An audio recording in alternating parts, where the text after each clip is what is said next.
यार बिजली, जब से हम ओके परफॉर्म करते देखनी लगत बा हमरा ओकर से प्यार हो गल बा। एकर बारे में सोचत बारा? आज भी वो लाइव परफॉर्म करी। अभी वो मंगल ग्रह में बा और लागत आप तो के ओकर से मिले के चाहेला। ऐसन भी हो सकेला? तू तो सबके हीरो हवे, तू कुछ भी कर सकेले। अच्छा,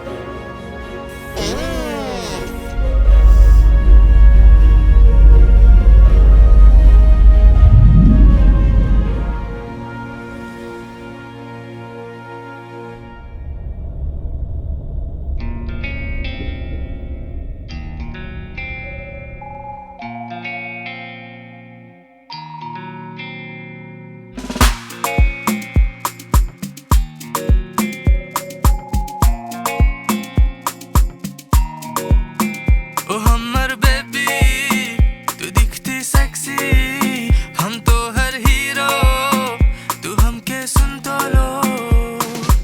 तो हर खातिर दूर से नहीं हमर दिल ना तू रजी। आज तू अपनी पतली कमरिया थोड़ा हिला दे रे, हिला दे हिला दे हिला दे कमरिया कमरिया।